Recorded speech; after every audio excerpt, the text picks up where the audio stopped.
So we've been talking about superheroes, fairy tales, and overcomers. How many of y'all got your capes on this morning? How many of y'all superheroes? I know some of y'all are like, what is it? I saw somebody this week in tights. I was like, you're going too far, going too far. All right, superheroes, fairy tales, and overcomers. So last week I talked about bravery being beautiful, but today I'm going to talk about a fairy tale, actually, which is a children's story about magical and imaginary beings. How many have ever heard a fairy tale? Once upon a time, right? Okay, so the reason I'm doing this series this way of talking about superheroes and then fairy tales and overcomers is because I want to get your mind in a place around the impossible becoming possible. I want to stretch you to believe like, wow, maybe that's something. When you were a kid, anybody heard a fairy tale, then you thought you could fly? You thought, the frog. How many of y'all kissed some frogs? Like, it's going to change. Some of y'all was clicking your heels. It wasn't ruby slippers, but you was like, it might, right? What fairy tales do is they open you up for hope. Disney World is just built on a dream. It's all about a dream. It's all about a magical kingdom. Y'all act like y'all don't know Mickey. Y'all don't know Mickey now. Nobody know Mickey Mouse, right? But so the reason I'm talking about fairy tales, it's a children's story. So when you hear a fairy tale, there's typically also in a fairy tale, there's a moral to the story. Right? So they'll say at the end, and so the moral of the story is, right? So today, the fairy tale I want to talk to you about and get you to get your head around is, well, let me tell you this. Fairy tales also teach children how to deal with the basic human conflicts. So you're teaching a kid a fairy tale to say, and so then when you run into challenges and when you run into issues, right? Some of y'all want a bedtime story right now. And relationships in a healthy way. So what fairy tales do, again, it's also a way of teaching, okay? So today I'm going to talk a little bit about the ugly duckling first. Anybody remember the story about the ugly duckling? Right? All right, so it's an interesting story because what this story talks about is this mother duck is laying her eggs, and as the eggs are hatching, 5, 6, 7 of them, the last one that hatches, it doesn't look like the other birds. It's completely bigger, has a different color, its beak looks different, and the mom is looking at it, and other birds are looking at it, and everybody on the farm is looking. And then after a while, these other animals and the other birds start to tease this duck and call him an ugly duckling. And so he begins to think of himself as ugly. And then not on top of that, then people start to vilify him and be like, you're stupid, you're ugly, you're this, you're that. Has anybody ever felt like the ugly duckling? So what happens now, this duck is doing this, so then he leaves the farm, and then he encounters some wild geese, so he's like, okay, I'm going to hang with you all. Then when he starts hanging with them, some hunters come, and they start shooting and killing the geese, and he barely escapes with his life. This guy, so he starts off in a bad place. He tries to move somewhere else, and it gets worse. Have you ever tried to move from one thing, and you go to something else? Have you ever thought they were crazy, then you go over here like, this situation's crazier? So now he's out here, this ugly duckling. Now he's in a second environment where it just seems like things aren't going right. But then he arrives at this home of this old woman, and she takes him in, and she's like, okay, this is going to be my spot. The woman's so nice to me. But the woman had a cat, and the woman had a hen. And they started teasing that ugly duckling. You ugly. Why you face like that? Why you talk like that? Your wing's not right. They kept teasing and talking about it. Then the hen told the duck, he was like, you stupid. I'm so much smarter than you. I'm so much better than you. So over time, everything this duck has been around has to tell him he's less than. Every environment he's been in, every situation, he's not been in one situation where anyone's like, you okay? You're good. You know what happens over time when you hear a lie? You believe a lie. So then at one point, this hen says to him, he says, because then the duck was like, I see the water. I think I'd love to glide on the water. And they were like, you stupid. How you going to glide on water with your ugly self? You know how people are. So after a while, he leaves that again. He's like, okay, now I'm going to leave this environment. But then he comes to this flock of swans. And he sees them, and he's longing to be like them. He's like, look how beautiful they are. Look at their long necks. Look how great they are. But he can't fly, and he's watching them do these great things, and he's like, man, I wish I could do that. So what he does, he goes into a cave, and he lives in this cave for an entire winter. And then while he's in this cave, when spring comes, he comes out, and he's like, this is it. I'm gonna kill myself. It's over. It's never going to get any better. So he tries to get himself in position where all the swans are swimming at full throttle.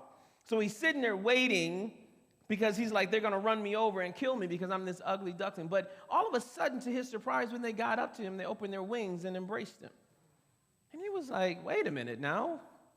You hugging me or you choking me? What are we doing? Then he started to realize something's different. And then he got a glimpse of himself in the water and realized he had changed into a swan himself. See, the point of the story is this.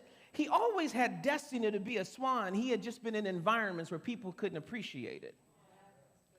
He always had the ability, but he was in transformation. He was moving towards it. And the problem is with people, they will cut you loose before they know who you are. People will put you in a box. You did something in 3rd grade, and they still holding that against you. You did something in 8th grade. You did something right after you got out of school. You did something on your job, and everybody's put you in this box. And so what happens if you're not careful, then you start thinking you're ugly. You start thinking you're stupid. You start thinking you're less than. And you know what you do? Then you start living a life that reflects the lie instead of a life that reflects the truth. This duck, he wasn't a duck. So when you go back, and so I was reading all these things about the storyteller, and this was really based on a king who had a stepson who had to become and put in place to be king. And what happened is they were like, well, he can't be king. He's the step. He's not even real blood. But the father who adopted him was like, he is my blood. And he was like, he was always the king. I just had to put him in an environment for you to recognize it. What I've come to talk to some of you about today is I just think what you need to realize is God is putting you in a new position for you to realize you are a swan and not an ugly duck. He is literally taking you out of situations to put you into situations where people have to recognize the gift that you have. You know the problem is? You know what the problem is? They don't know how good you are. They don't know how good you are. They don't know how great you are. I wasn't going to talk about this, but a couple of years ago, I did this study, and I did a sermon for this place, but it was talking about you don't know your worth. And this family found this bowl, I think I told a couple weeks ago, and they were using this bowl that they bought at a garage sale for $5. And so they used the bowl, they were using it for cereal, they had it on the back of the refrigerator. Anybody know how you put something on the top of the refrigerator and just get to the back? Then they put some candy dishes in it. So then they were getting ready to move into their new house. So the insurance people came to load things up. And then someone said, everyone stop, don't touch it. And they were like, and the family was like, what? They were like, do you know what this bowl is? And they were like, it's a cereal bowl. They were like, no, it's a bowl from the Ming Dynasty.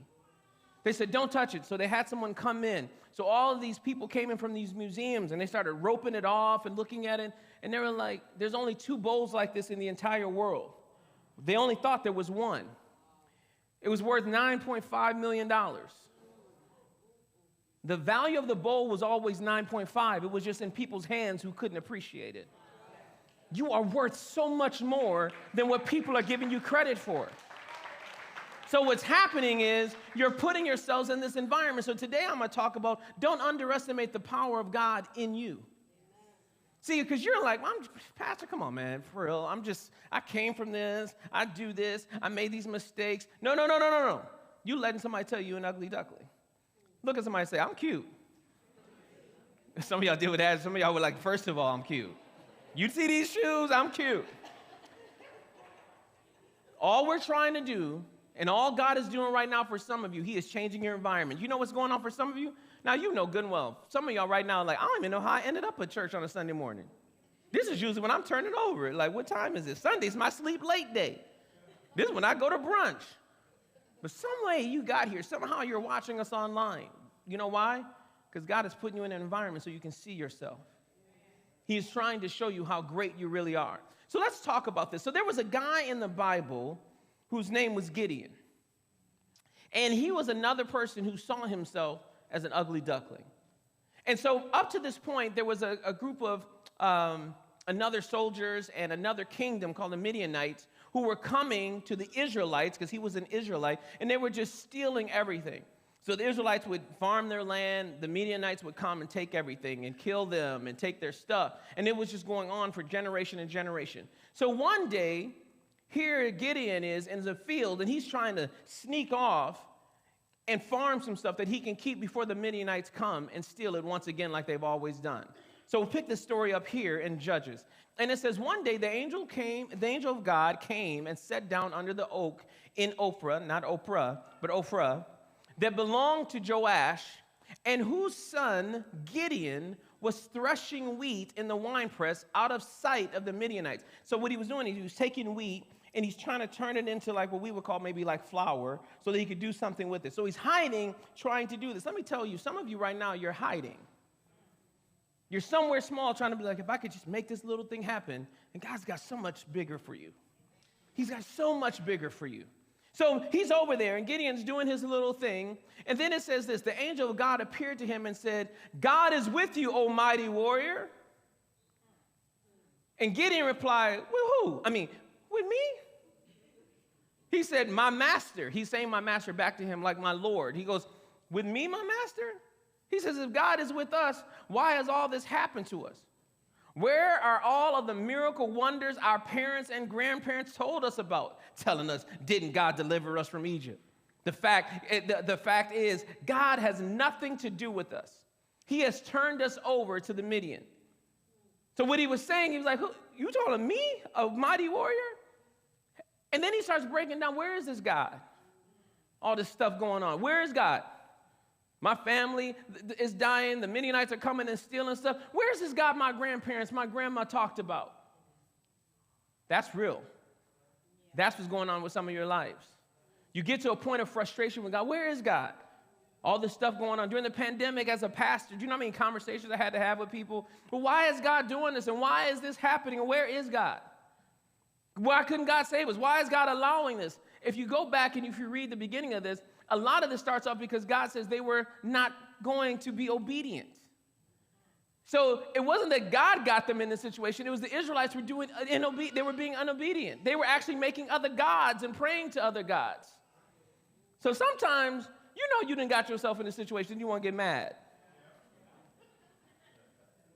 You got pulled over, and then the cop come and do his job. So you want to give me a ticket. You don't want flying. You in line at Target, your car don't work. All right, I'm trying to get it to work. It's your fault. How many times we get mad at other folks, but you got yourself in this situation? So Gideon is like, where's this God of my grandfather? Where's the God of my grandparents? Where's all this great stuff? I've heard of all these great things, but it's not happening to me. Have you ever felt like that? Then the Lord turned to him, which was the angel. He says, go with strength you have and rescue Israel from the Midianites. I'm sending you. The ugly duckling is being called by God to go save a nation. Then Gideon said, but Lord, Gideon replied, how can I rescue Israel? My clan, like my family, is the weakest in the whole tribe of Manasseh. And I am the least in my entire family. One translation, he says, I am the runt. I'm the last one. Don't nobody see me as special? Tap somebody next to you and say, you are special. Tell somebody else, say, you are special. Now, how did that make you feel? Make you feel special. It's amazing. It don't take a lot. I can walk up to two of you tonight after service, and I will say, you look nice. You're like, bro, you son of a fast. So I'm also going to give you some insight because there's different cultures here. So I saw this lady have this conversation. I said, this is so true. In the African-American community, we give compliments differently. We don't even use the full, sentence. So, for example, a woman could come on stage right now with polka dots, and instead of me saying, you look very nice, what am I going to say? Okay, polka dots. Okay, polka dots, I see you. I don't know why we do that. I don't know why. I'm just letting you know. So if somebody see, okay, shoes, okay, toes out, okay, toes. I don't know, that's what we do. I'm just saying. So he says, Gideon replied, and he says, how can I rescue, how can I do this? Do you know who I am? The Lord said to him, I will be with you. You know how you're going to get out of this situation? God is going to be with you. You're saying to yourself, there's no way out for me. God is getting ready to be with you. Well, I can't go to college. God is going to make a way for you to go to college. I can't get this job. God is going to be with you to get this job. I can't do this. Do you know who I am? Do you know the situation? God is saying, I will be with you. And then he says, and you will destroy the Midianites. God don't talk small. He talks big. He talks like this. You in high school, I will have an NBA agent come find you and pull you out and bring you to the league. Like, wait. God don't play small. Kings don't think small. Kings do stuff like this. Get this. Have you ever been around somebody who got a lot of money? They don't think small. I went out with this guy for lunch. It was a group of us, but it was my team. I took my team out and invited this senior guy in our company to come out with us. He had company money, and he had his own money. So we went out, and then he started ordering stuff. Like, let's do the seafood tower. I was like, seafood tower? Yeah, let's get one of them. Seafood tower is like $150 each. He was like, get 3 of them. I was like, to carry the one, that's going to equal. And then he was like, Chris, you want some calamari? I was like, you be trying to say, I don't want any. Let's just get some. Let's get some. And then as we got closer to the bill and everybody was ordering, because I was going to do like group, you do this. We're going to get 5 steaks for the table and split them. You know how we do. You be going out, okay, we're getting a pizza. What y'all getting? Because we're going to split this. But then when the bill came, he was like, Chris, I'll be right back. I was like, he got some nerve. He done ran up my bill. This is what I'm thinking. But when the bill came, I told the lady, I said, well, she said, can you just sign? Because the gentleman paid, but he left. I could have had better food had I trusted a king. I'm over there, when you're doing, I'll be like, can I just have boiled water with lemons and just some salt and get a little lemon soup? So the Lord said to him, I will be with you, and you will destroy the Midianites as if you were fighting against one man.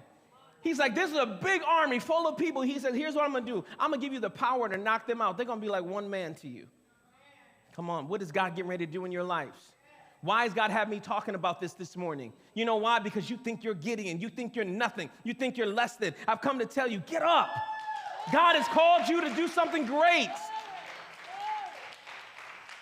You are not small. You are not an ugly duckling. You're just in an environment where somebody can't see your greatness. Click for me, guys, in the back one more. And it says that, so the Lord said this. He said, you're going to fight the Midianites, and if you were fighting against one man. So he's like, I'm going to take control of this whole situation for you, right? Click. All right, so tip number 1 for you, if you can recognize that God is with you, you can do what seems impossible. You can take a picture of the screen. If you're at home, take a picture of your television. Oh, let me go back one.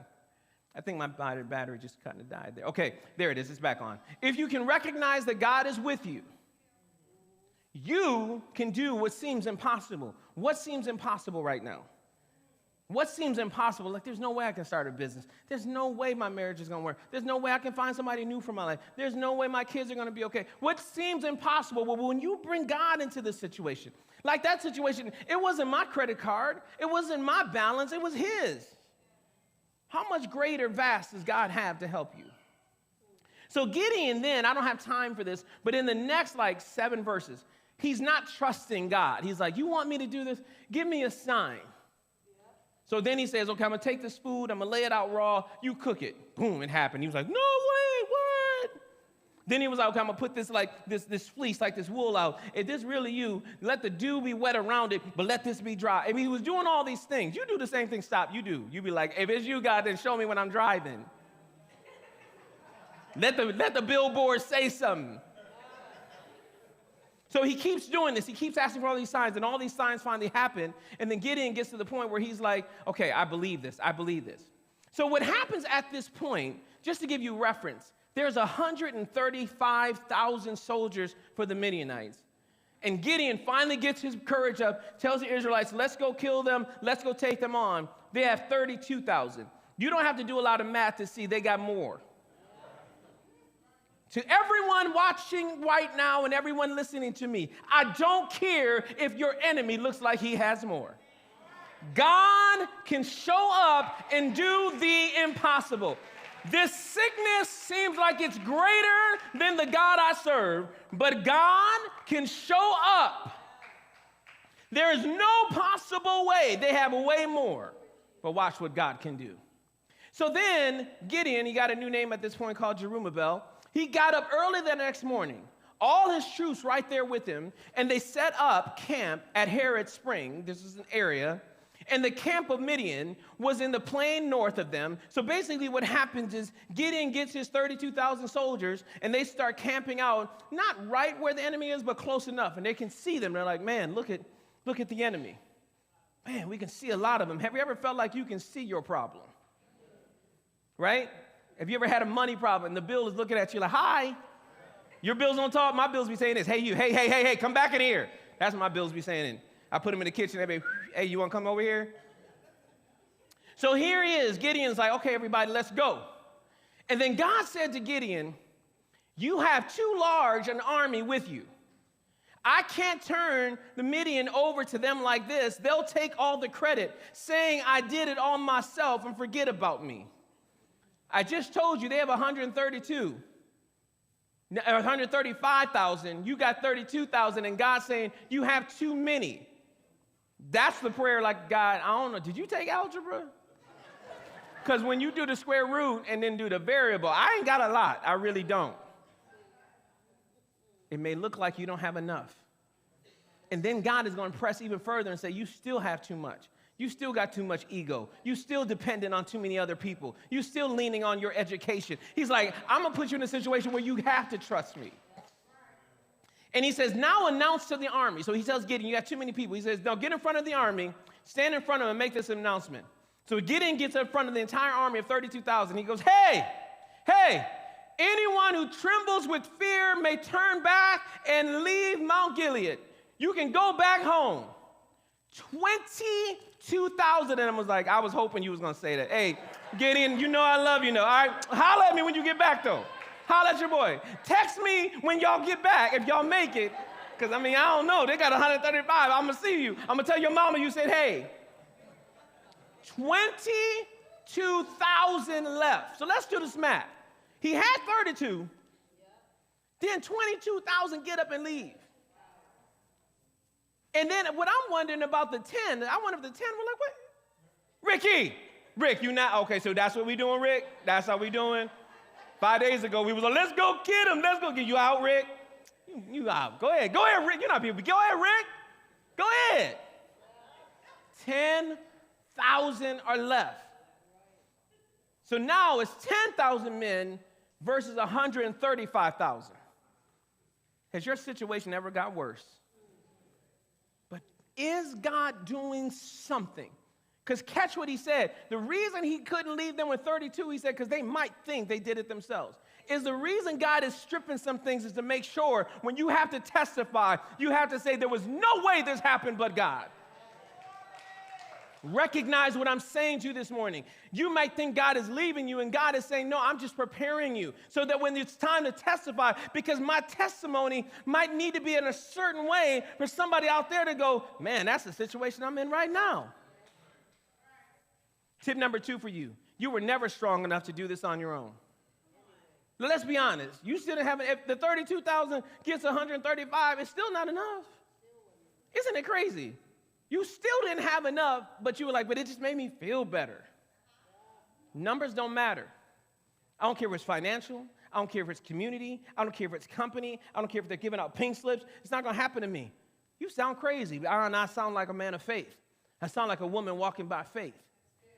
So Gideon now is like, can you imagine Gideon like, this is me. This is Chris Thibodeaux version of the Bible. I feel like Gideon was like, I didn't want to do this in the first place. I told you back at the tree. I said at the tree, I am not no warrior. Then you done got me out here. Now you done took more than half of the people are gone. But something is happening with Gideon because at this point in the Bible story, he never says nothing back like that. Well, let me tell you what happens. When you start walking in confidence, all of a sudden you stay there. Like it'll live, you're like, man, let's look, okay, whatever, let's keep going. Something happened with Gideon from the tree to now. His relationship with God, his trust with God. So then it says, but the Lord said to Gideon, there are still too many men. How many just left?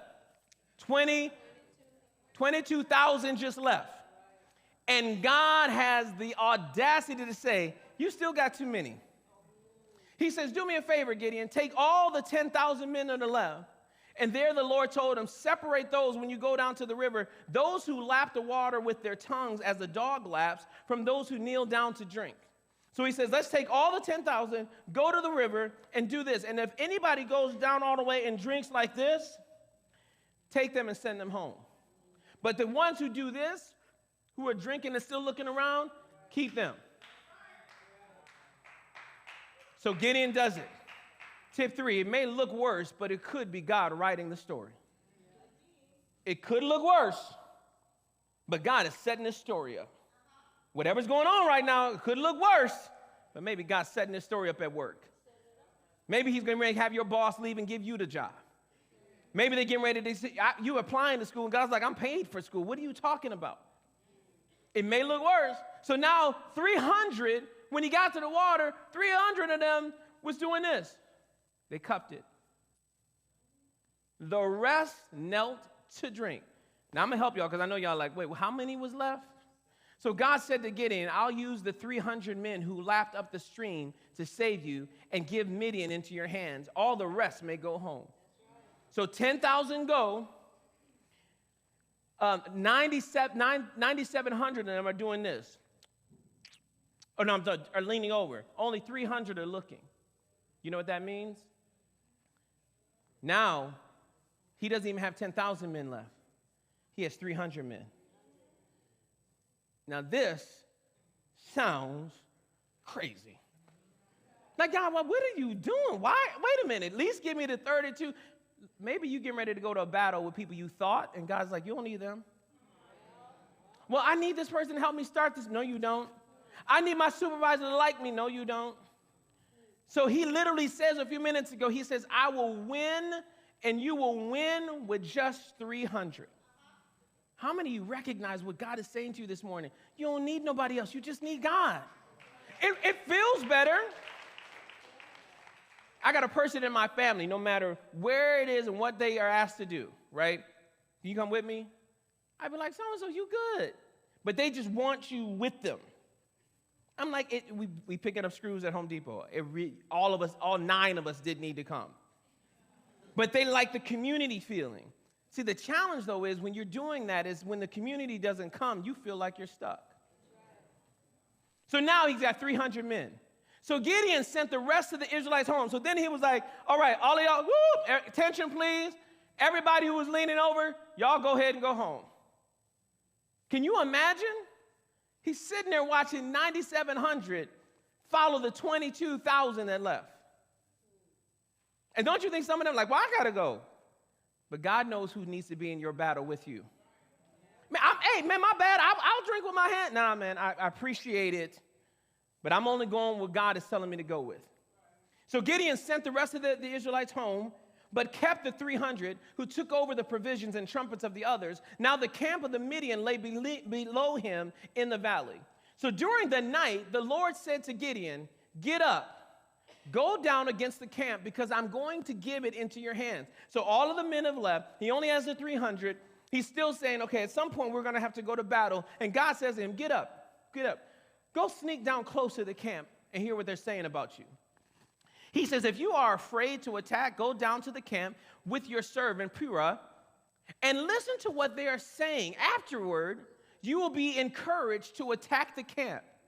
He's like, okay. So he gets Purah and he goes, okay, Purah, let's go. So they're sneaking down to this 135,000 men to hear what they're saying. And it says, so his servant went with him down to the outpost of the camp. Tip number 4, God knows what you need when you need it. That might have been Gideon's breaking point. Like, I was already having a problem with the 32. You took 22. I was okay. Now you're taking 97. I'm down to 300. God knows your breaking point. And he will come in right in time and go, hey, I got you. Listen. So Gideon goes down. And it says the Midianites and the Amalekites and all the other eastern peoples had settled in the valley thick as locusts. If you know what locusts look like, you can't even see the ground because there's so many of them because they like to stay so close. That's how many soldiers they had. And their camels could no more be counted than sand on the seashore. Have you ever picked up sand? Have you ever tried to count sand? It's just so much, there's so many fine things. That's how many soldiers. I'm telling you this to say, I know it looks terrible. I know your situation looks like, there's so many of them. But watch what happens. So then Gideon arrived just as a man. Gideon arrived just as a man. Gideon arrived just as a man. That means when Gideon got right in the spot God told him to go to, God said, let me speak to this boy. As soon as he gets there, he heard a man was telling a friend his dream. And a guy, he's listening. He and Pure are right outside the tent listening. And he said, I had a dream, he was saying. A round loaf of barley bread came tumbling into the Midianite camp, and it struck the tent with such force that the tent overturned and collapsed. So this is one guy in the tent saying it. His friend responded, this can't be nothing other than the sword of Gideon, the son of Joash. I feel like he was preaching. This can't be nobody but God coming up through Gideon. He said, this is Gideon. That was a sign of what's getting ready to happen. He said, Gideon, the son of Joash, and the Israelites, God has given the Midianites and the whole camp into his hands. Now, he's on the outside listening, like, what? Are they saying they had a dream about me? So when Gideon heard the dream and its interpretation, he bowed down and worshiped. He went right down to his knees, like, God, I'm sorry that I asked for all these signs. I should have just trusted you, but now I know you got me. He returned to the camp of Israel, and he got back to his people. Everybody get up. Get up, get up. The Lord has given the Midianite camp into our hands. Get dressed. Let's go. Let's go. It's getting ready to happen. I know it's only 300 of us, but we got this. So he took the 300. He divided them in 100 men into 3 components. He said, you 100 go over here. You 100 go over here. This 100 stay with me. He gave each man a trumpet. He said, and an empty jar with a torch. He goes, fill this torch up. So what you have is a sword and a torch. You 100 go here. You 100 go here. As they were going, they were getting set up. Let me tell you what hasn't changed. The 135,000 enemy. Your enemy doesn't have to change. You do. People who called you the ugly duckling, stop wasting energy trying to have conversations with your auntie and your cousin. But y'all don't know me. What are you doing? That's beneath you. I'm over here getting ready to win an award. I ain't got time to go back to that. Then he said to the men, he goes, listen, watch me. He sets them in 100. He goes, watch me. Do what I do. When I get to the edge of the camp, do exactly what I do. When I and those with me blow the trumpets, you also all around the camp blow your trumpets and shout for God and for Gideon. Now watch this. Tip number 5, don't miss your miracle worrying about who's getting credit. Gideon always showing out. Gideon always wants somebody yelling there. Go Gideon. I ain't yelling. Yo, God is getting ready to bring you out to victory, and you too busy worried about, well, she always trying to get credit. I know what I'm not going to do. Let me tell you what I'm not. You know when people start saying like, what I'm not going to do is this. About to miss your miracle because you got an ego. Well, I really could be in charge. I mean, God could have called. I was under another tree. He could have come to my tree. About to miss your miracle because you got an ego. Gideon and the 100 men reached the edge of the camp. And the beginning of the middle of the watch, so what was happening is they reached the camp just after they had changed the guard, which means they had a fresh guard in all of the posts around the Midianites' camp. But then all of a sudden, Gideon blew the trumpet and broke the jars they had hidden, and then all of a sudden the light from these torches come on. These light from these jars come on. So they're holding them up, but they now have surrounded the camp. The 3 companies blew the trumpets and smashed the jars because that's what they saw Gideon do. So they did what they saw their leader do. So they did what they saw their leader do. So they did what they saw their leader do. Let me tell you something. Y'all don't think I want to sleep in on a Sunday? Y'all don't think there's a Sunday, there's a Saturday night where I'm like, I'm just not going tomorrow. What they're going to do is they're going to watch them online. I'm not coming. You don't think I had that moment? You don't think when it's hot out, I'd be like driving here like, I want to go to the lake. They're walking their dog. I want to walk my dog. But you know why I'm not? Because when I went into a battle, I need to know who I am with Christ. And you can't find out when you get to the battle who you are in Christ. Gideon had to be ready prior to this, so by the time fighting came, he was ready to do it. So now the 300 start blowing their trumpets. They're all smashing their jars. Now watch this. Grasping the torches in their left hand and holding in their right hands the trumpets, their word to blow, they shouted, a sword for the Lord and for Gideon. while each man held up his position around the camp. So all around the camp, they're all holding their position. All the Midianites started to run and crying out as they fled. So the Midianites wake up and like, what's going on? Oh my gosh, we're surrounded. And so they start running around. Notice the men of God, the Israelites, are just standing there. Sometimes all you got to do is get in position. Just go all the way until God says no more. When the 300 trumpets sounded, the Lord caused the men throughout the camp to turn on each other and start killing each other. The same people that have been working to come kill Gideon, all of a sudden, they can't recognize an enemy. They see each other as an enemy. What I'm saying is you don't even have to fight this fight. That's why God was like, don't worry about 32,000. Don't worry about 22,000. Don't worry about 10,000. Because I'm going to do the fighting for you. You're so busy trying to bring somebody to this, and God is like, what are you talking about? I'm about to do the fighting. It says, the Lord caused the men throughout the camp to turn on each other with their swords, and the army fled to Beth-Shittah, which is another city. So they basically started running ragged. If you read the rest of the chapter, they all get killed. And they kill themselves. It never says Gideon got a sword out and had to do anything. What I've come to tell you, you're not the ugly duckling. See, what was in Gideon, God knew from the beginning. You got something in you that's able to turn this whole nation over. I've put something in you that's so great that people can't recognize you. They got you on a bowl in a refrigerator putting stuff on you, and you're like, come on. How many of y'all know you feel like, I feel like I'm better than this? I mean, I'm not trying to brag. I'm not trying to say I'm better than everybody, but I just feel like there's something in me better than this. Is that? You have a little, you think about something, you be like, I just feel like I don't know, I'm supposed to be. That's God. And this morning, he's coming under your tree and telling you, you mighty woman of God. You mighty man of God. I'm calling you to go and save a nation. I'm calling you. And don't say, well, who, me? You say, yes, God, I'm ready. Let's go. And if nobody comes with me and if nobody's around me, I got you. Tip number 5, don't worry how God will bring you the victory. Just know that he will. Come on, give God some praise this morning. You are on your way to a victory you do not deserve. You are on your way to a victory that you cannot win alone. You are on your way to overcome something that said you could never win. But when God is on your side, when God says all you got to do is get in position, I will do the fighting for you. Come on, give God some praise. Give God some praise. God, I thank you. God, I thank you. I thank you. I thank you. I thank you. I thank you.